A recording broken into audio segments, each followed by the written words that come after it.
Greetings, Earthlings! Let's get the first obvious stuff out of the way first. Here I am at the beach. That's not what this video is about.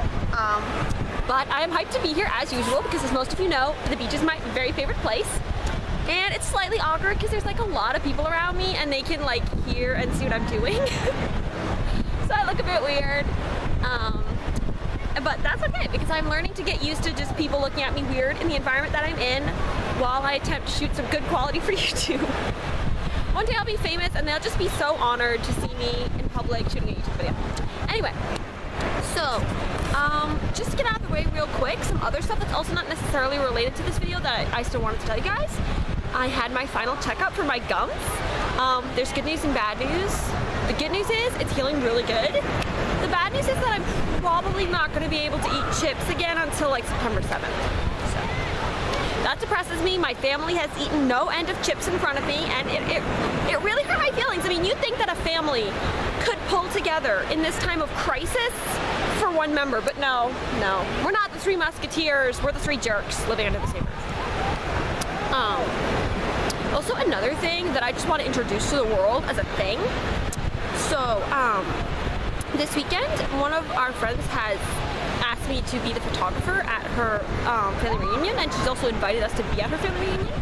And originally when she invited us, I was just like, it's a family reunion, we're not related. Are you inviting us because we're like family to you? Or because you need a buffer around your actual family? And she looked at me and she was like, both. And I was like, okay. But it got me to thinking that, oh my goodness, this needs to be a thing. Family reunions are just, they need to be a thing of the past because who's actually that comfortable with all their extended family? I know I'm not. Some of them are gonna watch this. But who's actually that comfortable with their extended family? No one. Why don't you bring people that you know better for a buffer when you have to hang out with your weird extended family? And family reunions just shouldn't be a thing anymore. It should just be like close friend/distant relative party so that you can get through the time with your distant relatives by having a close friend there to keep you sane. The next time I get invited to a family reunion, I'm gonna take you, Michelle, so you better be here. Okay, that out of the way, we're getting on to the official topic of this video, which is not Rose trying to keep her hair out of her mouth. It's just a byproduct of the beach. And there actually, just for another quick thing, if you notice that I'm fidgeting around a lot down here, reminisce of the video where mosquitoes ate me, it's because there are like a crap ton of flies on my legs. Probably brought on by all the diapers and stuff on the beach. There's a lot of that. So, without further ado, moving on to things that keep me up at night, and I have a list on my phone right here of things that keep me up at night. Not because I forget the things, but just because I had like a certain succinct list that I wanted to get to, and I didn't want to like film the video and be like, oh, I forgot one. So, oh, here's my list. Now, obviously, like the sort of like standard keeping you up things do keep me up, like aside from just having weird insomniac thoughts. I'll also sit there watching TV, usually The Nanny, because it's on at midnight, I love that show. Or texting people, or maybe like playing a game like I did the other night. I caught heck for staying up so late because I had 3 lives in a game. I'm not that responsible human being. Maybe this is why no one will hire me for a job. Dunkin' Donuts never did get back to me after that video. But then I suspect you guys didn't tag them, did you?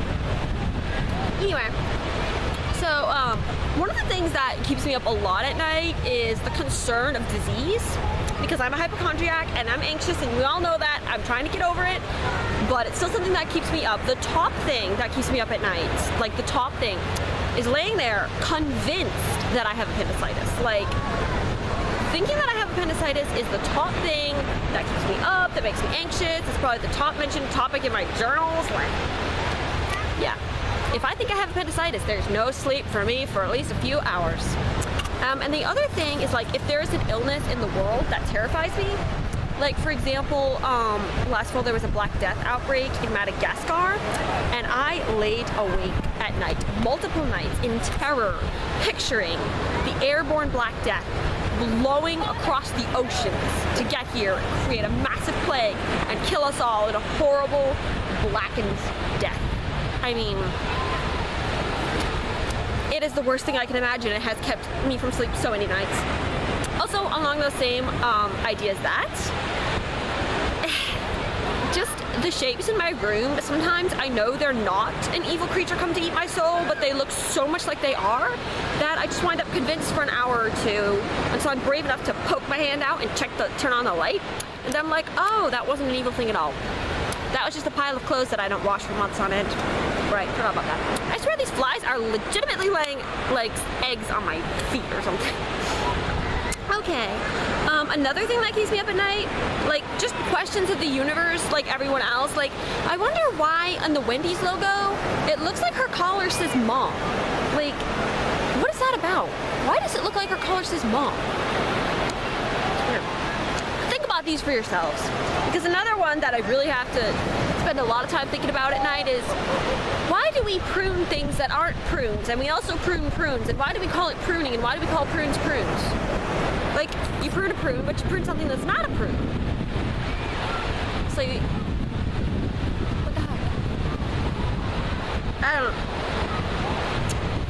Another one is, what is it that makes older people react differently to touch screens? Now, I could make a whole video just on this alone, but suffice to say that my mom, people her age, my aunts, well, at least one of my aunts, they just cannot seem to adapt to using a touchscreen as easily as somebody my age can.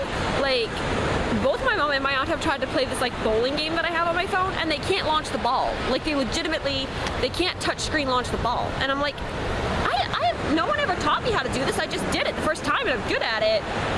I mean, age should not have a factor in whether or not you can use a touchscreen, and yet it pretty much seems to have that. Like, have you noticed that with older people that you know that they just can't use a touchscreen? It's really weird. Like, my mom, even still, she's had a touchscreen phone for a while that she uses for like social media and stuff, and she'll just be like poking the screen like really hard, like instead of just like a gentle tap or drag like we would know to do, she stabs it like it's a real button. And I keep telling her not to do that, but she's like, no, it won't work otherwise. And I'm like, pretty sure it will, Ma, it's a touchscreen. But anyway, another thing that keeps me up is wondering what weird day of the year it is, because like every day there's like new weird holidays that it actually is that are like little known and nobody knows about them unless somebody decides to post one on Facebook, and then there's like this whole, oh, it's this day, and that's just kind of annoying actually. But I wonder, like, who makes these up? Why do they exist? And, you know, which one is it today? And so I have actually looked up for today. Today's August 10th, and I'm gonna read the list. It's National S'mores Day, it's National Kool-Aid Day, it's National Durin Durin Day, it's National Shapewear Day, it's National Spoil Your Dog Day, it's National Be Lazy Day, well, that's my life, and it's World Lion Day, and it is Smithsonian Day. Now, I want to go back to the Smithsonian at some point, because the last time I went, I had my whiny little sister in tow, she didn't want to stop and look at anything, stupid. Yeah, that brings me to the really, really deep questions.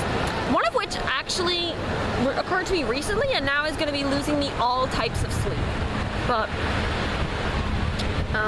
the first one that is just never ceases to occupy my mind when I have spare time in the dark at night. How do wombats crap cubes? Like, I know that they do, and we're pretty sure we know why that they do, so that like they can mark their territory with the crap, and the crap won't roll away or something like that. But like, how? Scientists have proven that the wombat's like sphincter and like intestines, they're all like circular, they're all normal, and yet it somehow manages to always make its crap come out in a cube. How is it doing this? We need to like fund this, people. We need to fund research to find out how wombats crap cubes, and also for sure why, because I want to know for sure why. Like, I know what scientists think, but I want to know for sure. I want to get inside the mind of the wombat, because I love the wombat. Another like deep question that I wonder about a lot is what is it like, and what would it be like to be conventionally pretty? Like, just to be just really normal, pretty, like the kind of girls I see in the store, I'm just like, oh yeah, she's pretty. And she doesn't really have anything that stands out about her that's like weird or unique or awkward, like I definitely have, and like some people I've seen have. What is it like to be one of those people? What is it like to just be able to go out in public and know that you just look normal, and you just look chill, and you are conventionally pretty? I wonder what that would feel like. I guess I probably still have low self-esteem, to be honest, but yeah. Okay, and also I wonder about Peter Falk's depth perception, because one of his eyes is glass. Why is Columbo not always walking into walls? You know, it's really hard to like hit anything straight if you're looking through one eye. It's quite difficult. I mean, try it sometime, and then you too will lay up at night wondering how Columbo didn't walk into all of the walls in every show. And finally, the one that I've been wondering about recently is that one time on Dancing with the Stars when Drew Scott danced to 500 Miles, and at the end, all of the like backup dancers in kilts kind of like flashed the guys in the music pit, and Tom Bergeron acted like it was a horror. Were they wearing underwear or not? Because we never got to see, and I always wonder, were they wearing underwear or not? Let some of these questions sink into your soul and keep you up tonight, because then at least I won't be alone. Have a nice day, Earthlings. I'm gonna go swim in the ocean.